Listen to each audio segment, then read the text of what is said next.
Caros amigos, sejam mais uma vez bem-vindos aqui no Bem-Aja. Eu sou o Álvaro Mendes. Mais uma sessão em que vamos falar de geopolítica, uma rúbrica em que nós falamos, em particular, dos interesses de África, porque estás no Bem-Aja, onde nós falamos da emancipação e o ressurgimento da África, a emancipação dos povos africanos, tanto aqueles que estão no continente e aqueles que estão na diáspora. Hoje eu trago uma abordagem e gostaria que tu me acompanhasses até. Vamos falar sobre a 78ª sessão, ou melhor, da Assembleia das Nações Unidas, onde todas as nações estão reunidas, ou melhor dizer, os chefes de Estado das nações, membros das Nações Unidas, estão em Nova Iorque para discursarem e dialogarem, debaterem sobre o estado atual do nosso planeta Terra. Propriamente, o nosso presidente lá está, João Lourenço, se faz apresentar em primeira pessoa, do qual tivemos habituado nos últimos anos de José Eduardo Santos, não se fazia mais presente, mandava sempre um delegado. Mas João Lourenço, desde que ele assumiu, nunca mandou um delegado a o representar, portanto, do quanto saiba eu, caso não estou enganado. Todas as vezes ele fez sempre presente e desta vez também está presente. Bom, vamos então, quais são os tópicos que vamos desenvolver nesta nossa abordagem? Vamos falar, portanto, as nações estão reunidas em Nova Iorque, capital dos Estados Unidos. Vamos falar dos conflitos que estão neste momento, estão em ato neste momento em toda a parte do mundo, propriamente na Europa, em África, na América do Sul e, por que não, também na Ásia, que os holofotes não estão tanto virados para aquelas paragens. Vamos também desenvolver um tema que é muito caro, por exemplo, ao presidente Lula do Brasil, e que não só é um tema que muitos outros países também estão a continuar a colocar na mesa das discussões, que são as desigualdades e também as mudanças climatéricas, que é um tema que já vem aí mais ou menos há quase 2 décadas que se fala, se debate sobre as mudanças climatéricas. E por fim, vamos falar sobre a democracia, tanto faz em Angola e nos países das regiões africanas. Esteja conosco. Se é pela primeira vez que estás aqui no Bem-Aja, inscreva-te já no nosso canal para que toda vez que nós publicarmos não te falte, portanto, dos nossos conteúdos, não te percas de nenhuma das nossas abordagens. E por outra, deixa-me também lhe dizer que seria bom não só te inscreveres, mas tornar-te propriamente um assinante, contribuindo assim para o avanço do nosso trabalho, porque nós temos que fazer pesquisas, temos que, portanto, sustentar alguns instrumentos que nós usamos, que custam, portanto, têm um custo de sustentabilidade. E aí, se tu tornares um assinante, estás a nos ajudar, estás a ajudar a ti próprio e a muitas outras pessoas, para que nós dediquemos mais tempo e dediquemos mais qualidade na busca de informações, nas análises e na apresentação deste mesmo material ou conteúdo. Ou deixa já aqui o teu like caso estás a gostar já do nosso canal, do nosso material. Daqui a instantes estou de volta depois da sigla.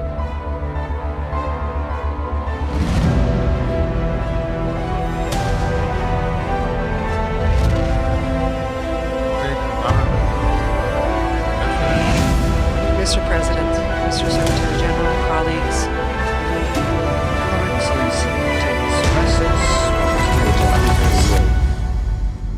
the tools and mechanisms founded on the principles of the Charter are helpful.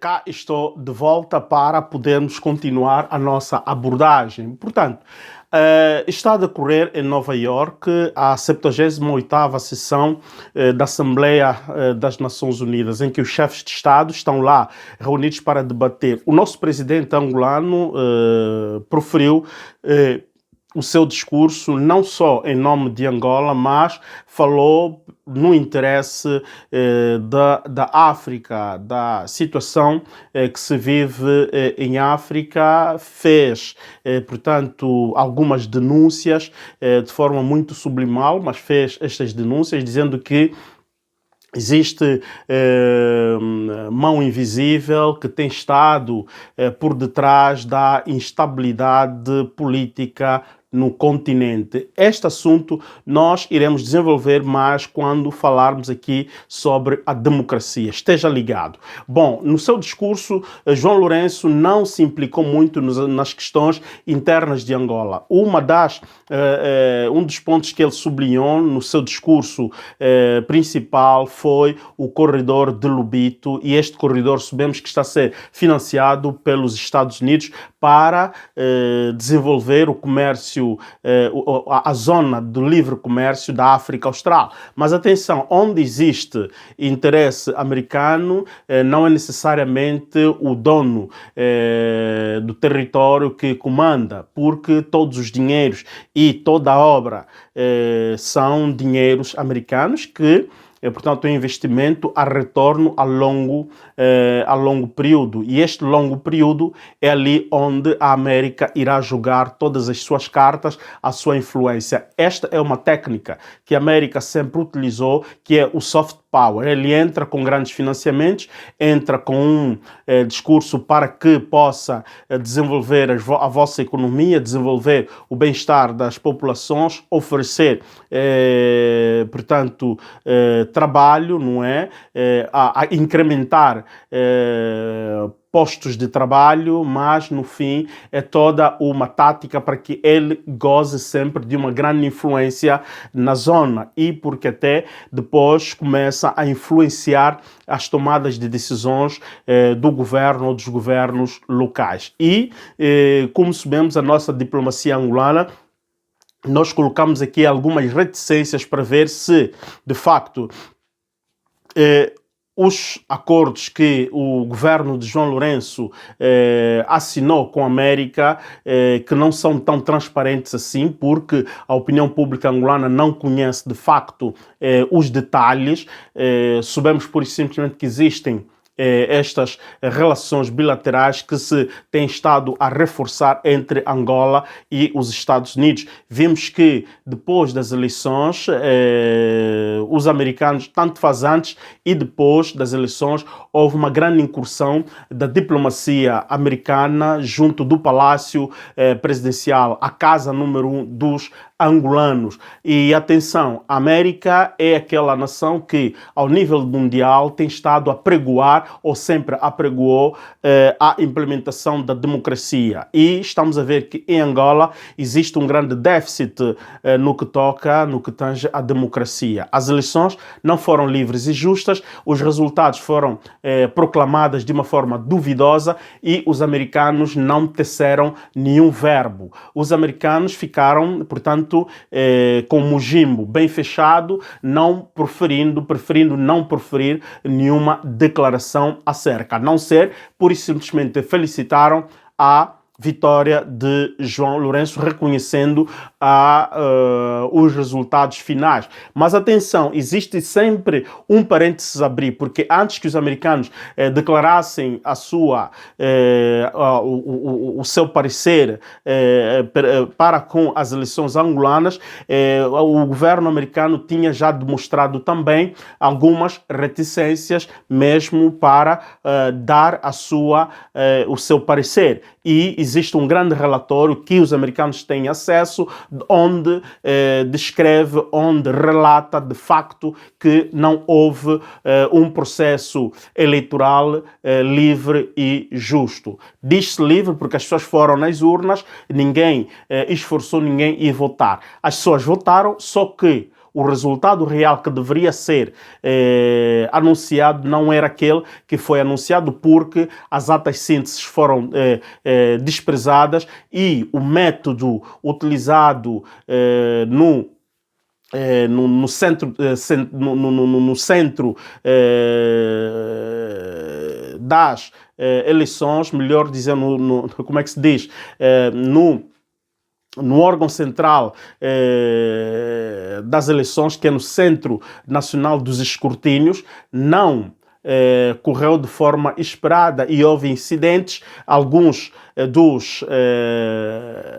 dos conselheiros, membros do Conselho Eleitoral, foram colocados fora do Conselho Geral antes da decisão final. E isto fica nos arquivos históricos. Um dia, novamente, serão abertas essas cubas e quem sabe se os angolanos que irão se interessar em debater esses assuntos irão, de facto, trazer causas por ilegadas, portanto, fraudes, ilegadas irregularidades no processo eleitoral de 2022.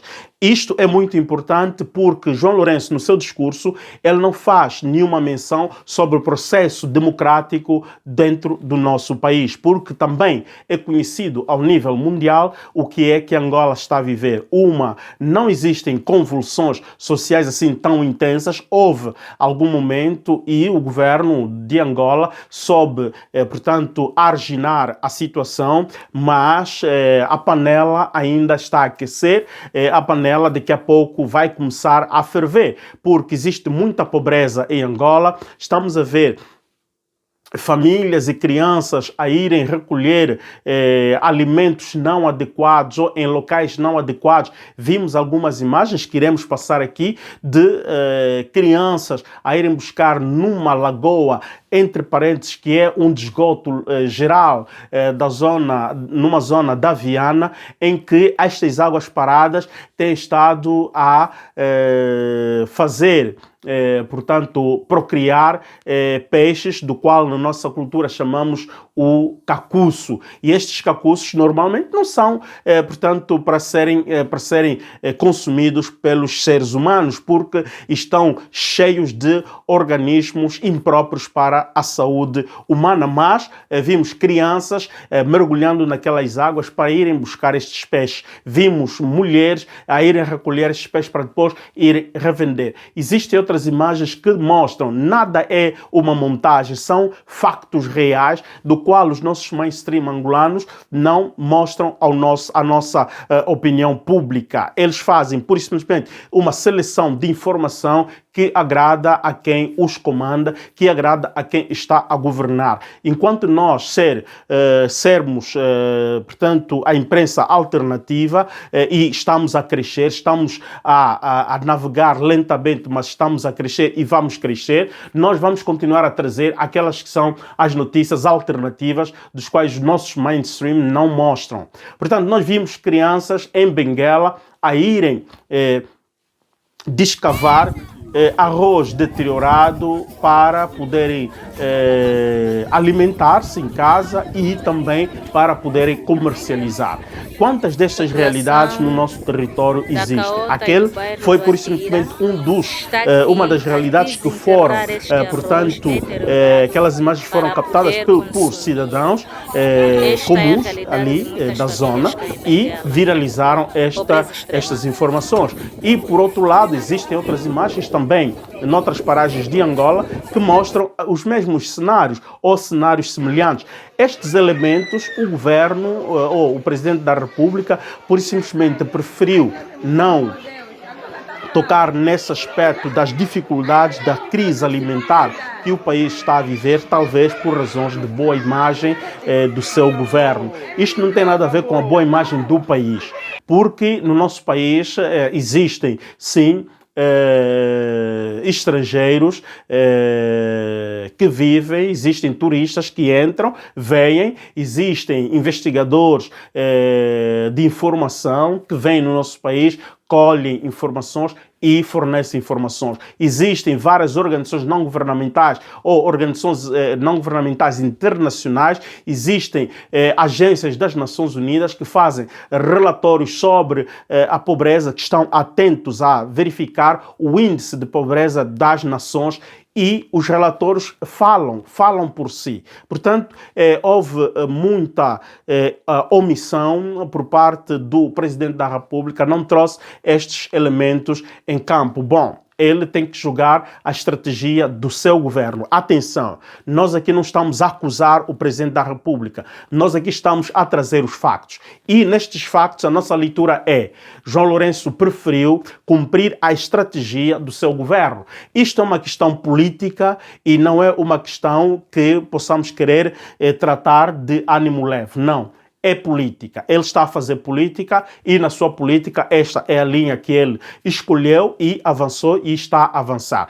É importante também dizer aqui que João Lourenço, em termos de política internacional, ele tem estado a tentar vender bem a sua imagem, porque até certo ponto tem tido várias aceitações em grandes palcos, ele tem estado a falar em grandes palcos, tem estado a ser convidado, tem tido grandes corredores, em várias dimensões, tem estado em contato com várias figuras que hoje no planeta contam.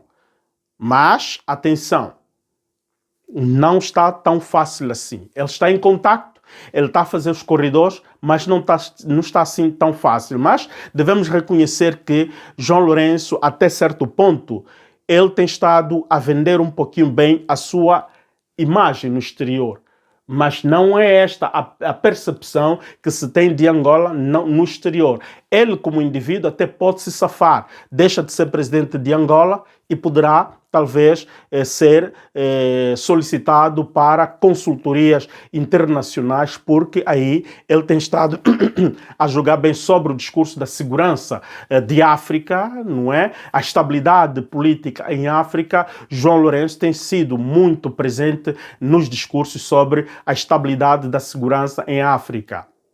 Não só na África Austral, mas em toda a África. Quando iniciou a guerra, esta última guerra do Sudão, João Lourenço foi uma daquelas pessoas que também interviu para equilibrar, para mediar o conflito entre os generais que entraram em desacordo naquela nação. Bom, vamos para o capítulo sobre os conflitos, já que começamos a falar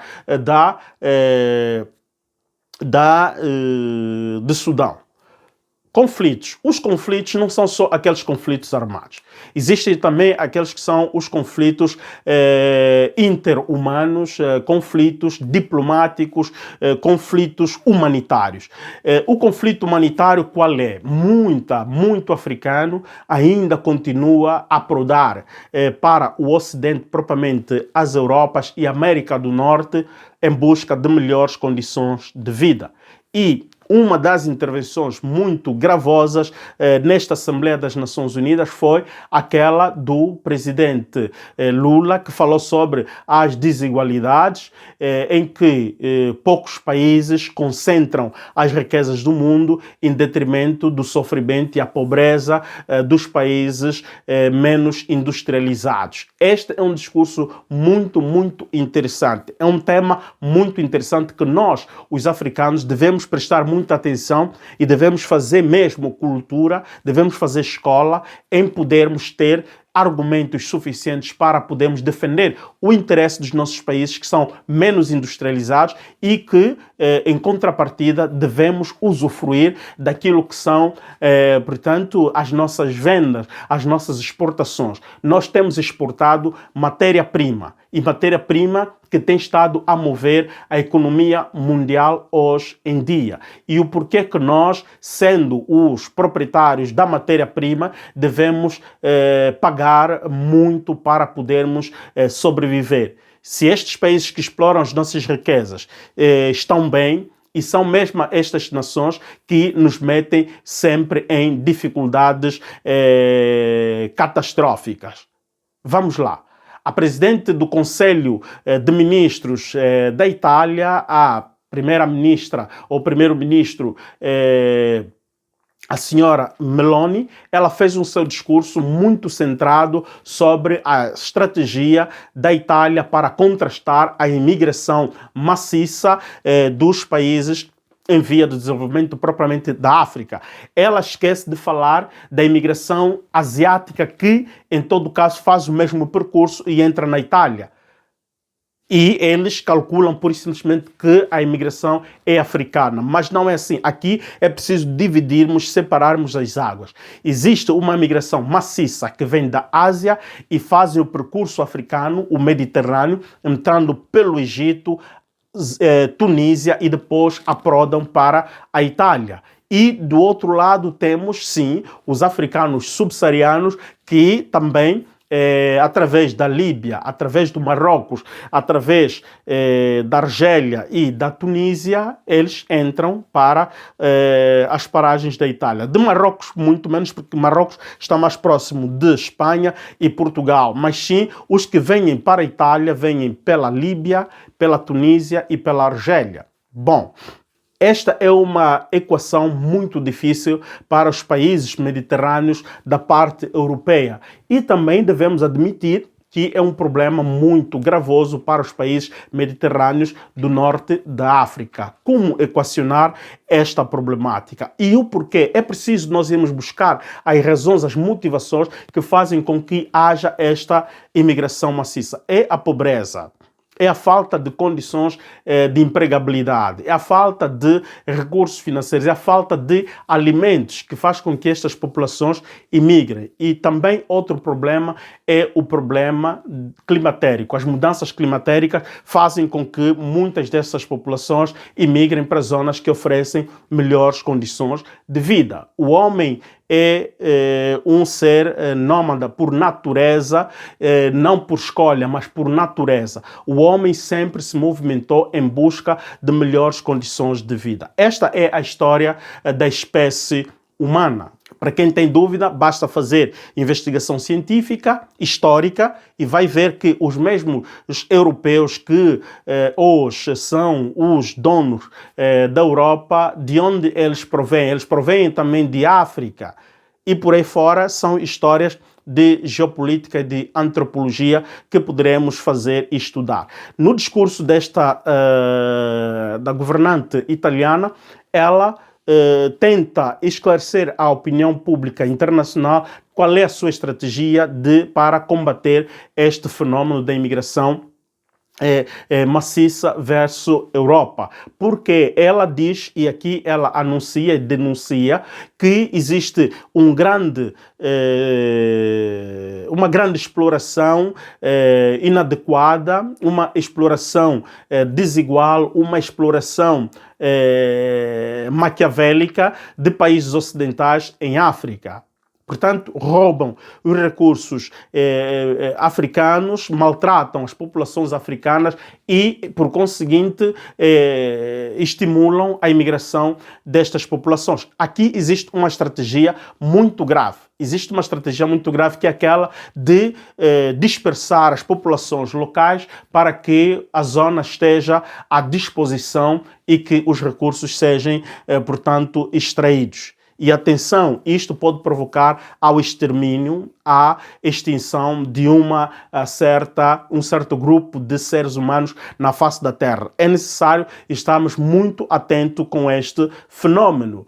E por seguinte, ela também acusa os grupos malvitosos, os grupos de má vida, as organizações mafiosas que exploram estas ansiedades de povos africanos para imigrarem versus Europa, cobrando muito dinheiro a estas pessoas e não só, primeiro escravizam estas pessoas, fazem estas pessoas trabalharem e do dinheiro que estas pessoas ganham, eles cobram estes dinheiros para fazerem, portanto, estas pessoas imigrarem para as Europas. E ela diz que é preciso um combate contra este mal e este combate não deve ser levado só pela Itália. É um combate que tem que ser, portanto, abraçada por todos.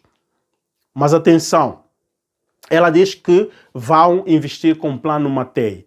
É preciso nós estudarmos o que é este Plano Mattei. Ela fala de colocar no centro a pessoa humana, os direitos humanos.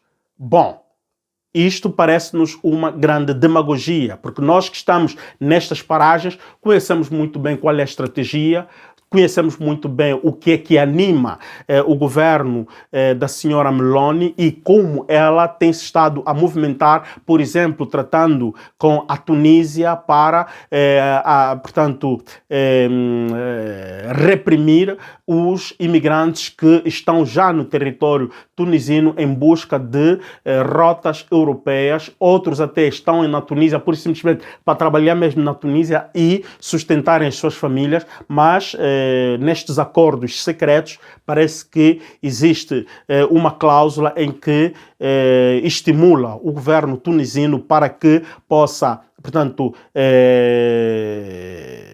repelir estes imigrantes de uma forma drástica. E nós vimos como os militantes do partido no poder na Tunísia têm estado a massacrar os nossos irmãos africanos subsaarianos naquele país. E também apelar aqui à União Africana, que prefere ficar sempre tácito, prefere ficar silencioso, no silêncio, e não diz nada. Não deve continuar assim. Os países africanos, a União Africana, devia sim abrir um grande debate sobre esta temática, que não é de menos. Portanto, trata-se dos nossos filhos, trata-se da nossa população, trata-se da nossa geração, que deve deixar, portanto, outra população africana. Nós não devemos despovoar a África, devemos defender a nossa África. Para defender a África, primeiro, é defendermos o direito à vida humana. Ninguém tem direito de tirar a vida a um cidadão africano. Como nós não temos direitos, os africanos não têm direito de tirar vida a um cidadão de outros continentes. Mas estamos a ver que o ser humano africano ainda é tido como um objeto mal querido, um objeto suscetível a todo maltrato. Até o direito a tirar a vida a estes africanos pode-se tirar e depois não acontece nada. Outro elemento, portanto, demagógico que nós vimos é aquela declaração de que o Conselho de Segurança das Nações Unidas deve criar um grande equilíbrio em que deve haver presença, ou melhor, uma distribuição equa regionalmente. Bom, se o que ela está a falar, ela vai sustentar este discurso, aí ela é bem-vinda. Caso contrário, é uma pura demagogia, porque não acreditamos quem tem já o poder querer partilhar o poder com quem tem sede de adquirir este poder. E vamos ver. Portanto, sobre os conflitos, devemos também falar sobre os conflitos que estão hoje em dia presentes, por exemplo, nas zonas do conflito da Ucrânia e contra a Rússia. É um conflito que João Lourenço também ali rematou muito bem, do qual existem conflitos paragonáveis, existem conflitos comparáveis, comparativamente estão na mesma dimensão, praticamente pelos danos, pelo sofrimento causado na pessoa humana e nas economias. Okay? Temos o conflito do Sudão, que não é um conflito de menos. Temos os massacres que têm estado a acontecer no leste da República Democrática do Congo.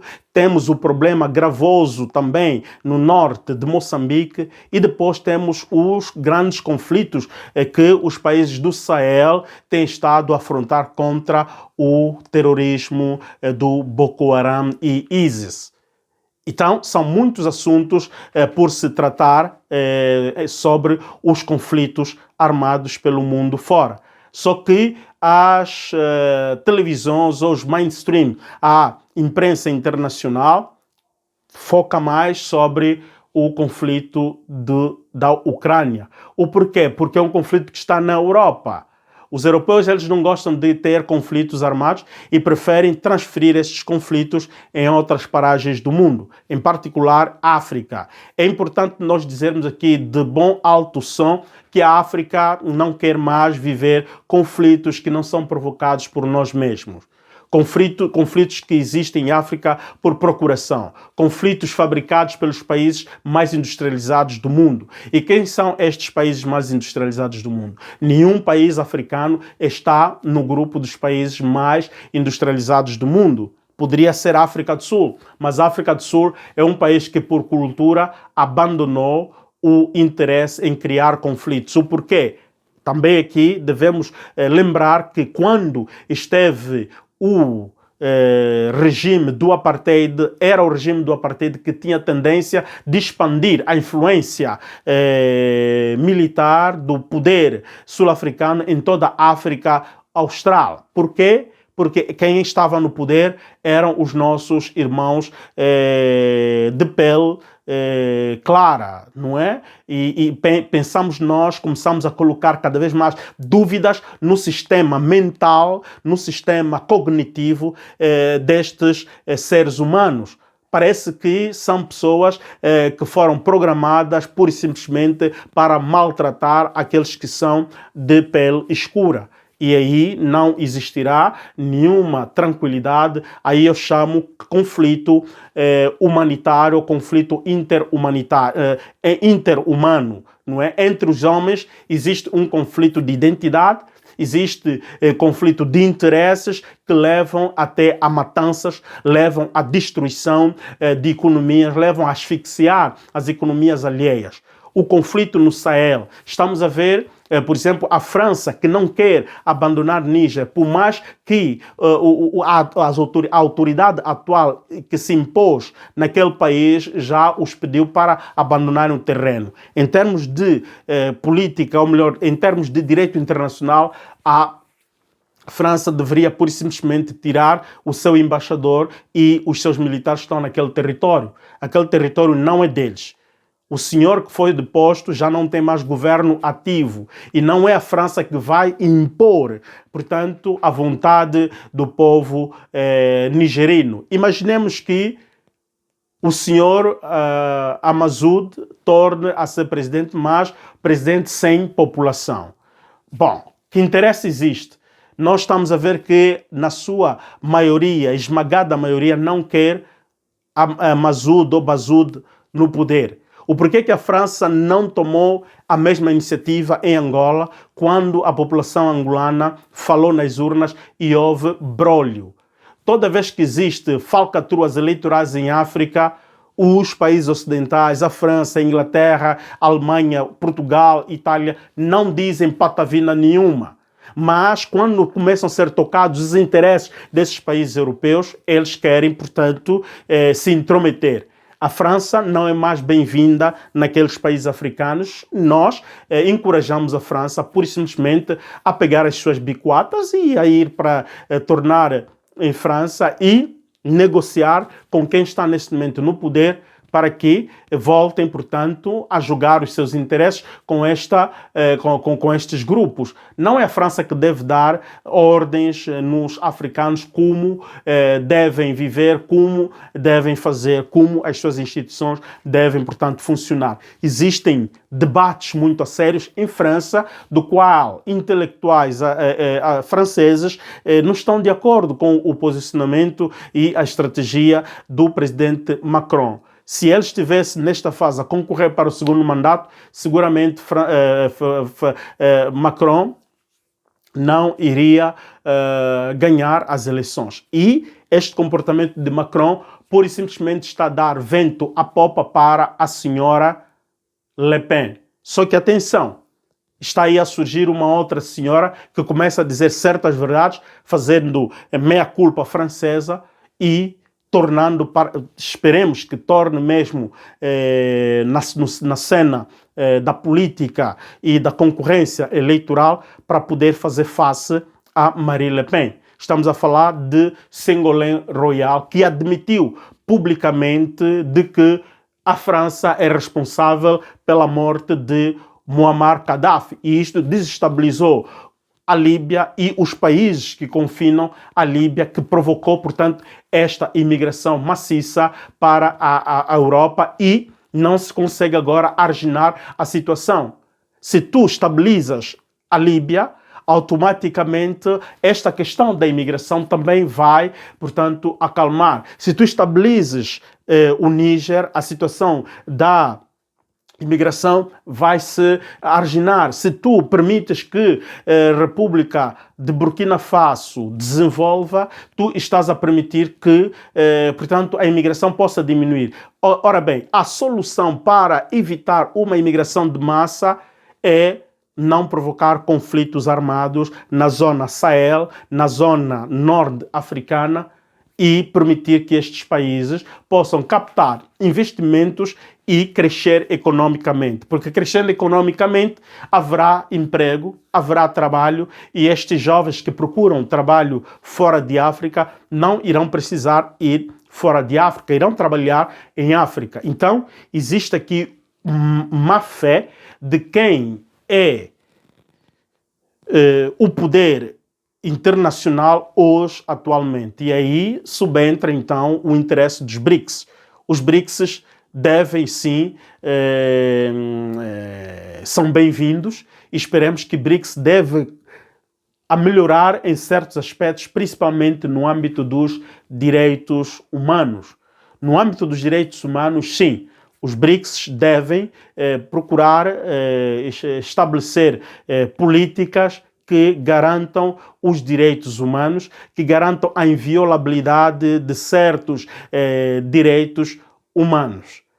Caso contrário, os BRICS será pura e simplesmente um grupo de negócios que não está interessada para o bem das populações. Bom, estes são alguns aspectos que nós falamos sobre os conflitos, mas atenção, o conflito da Ucrânia, de facto, tende a ser transferido para a África. E o cenário que se vive em África não é nada bom, porque existem tendências de outros golpes de Estado.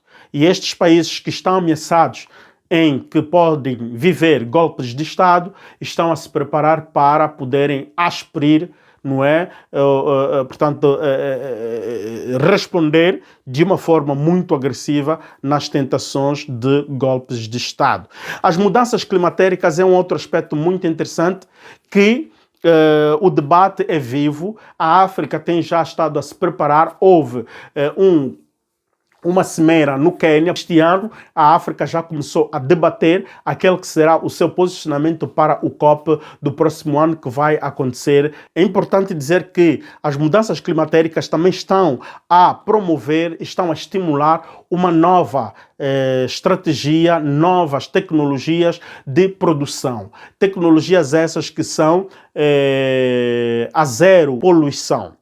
E a África está em condições de poder desenvolver muita desta tecnologia, porque a África é um dos continentes que menos poluiu na face da história, no percurso histórico do planeta. A África polui menos, a África tem lições a dar, mas em termos de tecnologia é importante que a África apresente não só propostas, mas a África deve apresentar soluções. Deve apresentar soluções tecnológicas e soluções metodológicas para podermos fazer face às mudanças climatéricas, proteger o planeta, oxigenar cada vez mais o nosso planeta, que isto é muito possível. E o Brasil tem estado a apresentar grandes propostas. O Brasil tem estado a vir com um discurso através do Lula que tem estimulado muito este interesse para o planeta. Por que não ouvir? Porque até os Estados Unidos, através de Joe Biden, alinham com a visão do Brasil. E se os Estados Unidos e o Brasil criem essa aliança forte para avançarem com estas propostas, e nós acreditamos que o resto do mundo iria acompanhar, porque o Brasil iria influenciar muitas das nações africanas, e a África, pela tendência como estão a andar as coisas, a África começa a ganhar um certo peso, e nós, os africanos, devemos continuar a nos preparar, devemos nos melhorar em termos de eficiência. Todos nós eu, tu que me estás a ouvir, todos nós africanos devemos fazer um tam-tam de mensagem que todos nós devemos melhorar a nossa eficiência naquilo que já sabemos fazer e investirmos na investigação científica, encontrar novas soluções tecnológicas para garantirmos a sobrevivência do nosso planeta. Bom, democracia. Democracia interna angolana.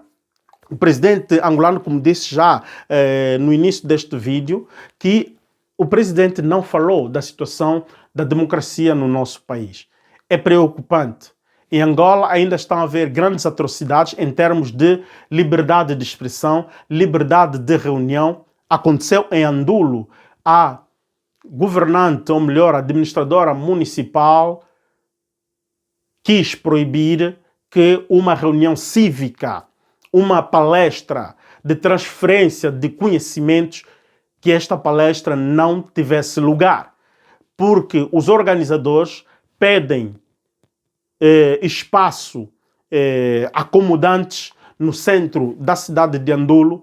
A administradora não permitiu. Por quê? Porque são pessoas...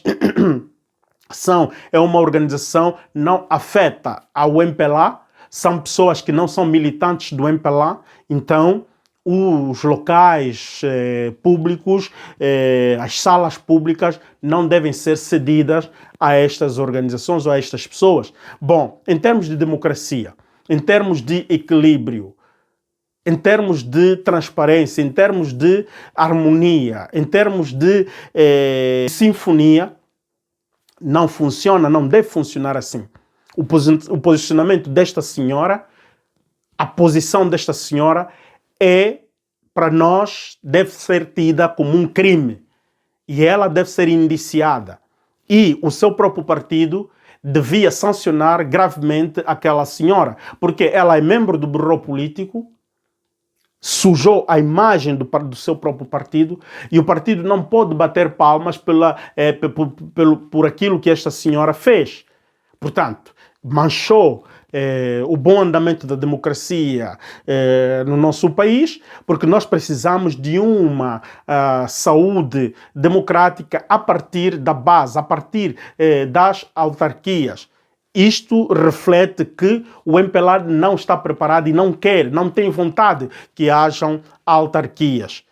E assim nós perguntamos ao presidente do MPLA o porquê que continuam a vir com um discurso de que falta aquilo. Não falta nada. O que falta é vontade política por parte do MPLA. Porque todos os outros, a opinião pública, os outros partidos querem. Mas é o MPLA que diz que existem ainda problemas técnicos. Quais são estes problemas técnicos?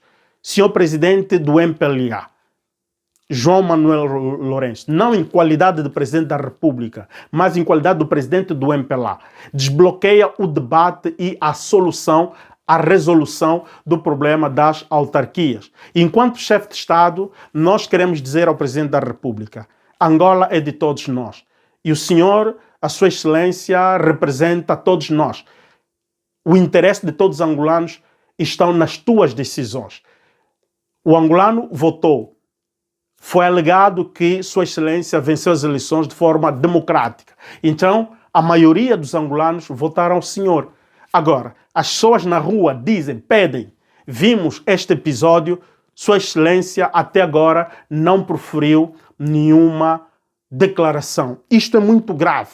Não é porque aconteceu em Andulo. É mesmo em Andulo, porque Andulo é Angola. Aqueles cidadãos que estavam ali correram riscos de irem para a cadeia injustamente, de sofrerem sanções injustamente. E os próprios senhores agentes dos serviços de segurança do Estado, deram cara, foram filmados e estão a ser mal interpretados, mal falados. Por quê? Por causa de uma vontade de alguém que não quis que aquilo acontecesse.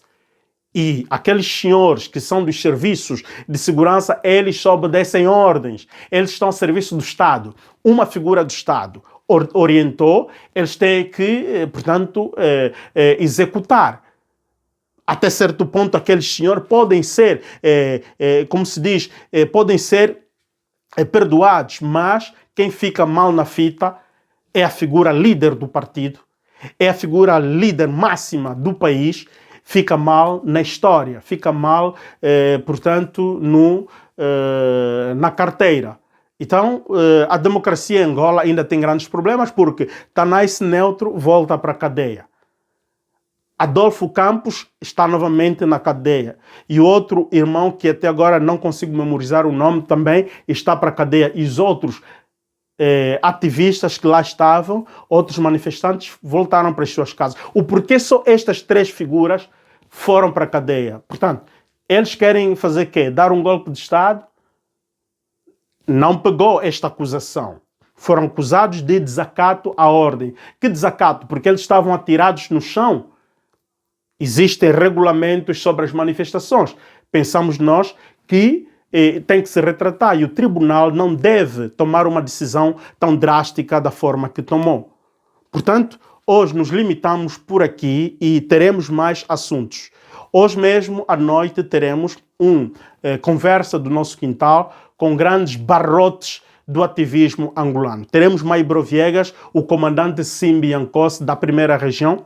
Teremos Massangola Vunge, o decano da Web TV angolana, chamo ele de decano, porque é um dos que iniciou a Web TV aqui na diáspora, é um dos pioneiros destas iniciativas e até agora está de pé e pela primeira vez estará aqui na plataforma do Bem Haja. E, por conseguinte, o meu grande companheiro do Ecos e Factos, o Mano Jica Tetemba, o ativista dos direitos humanos, o voz dos 100 vozes.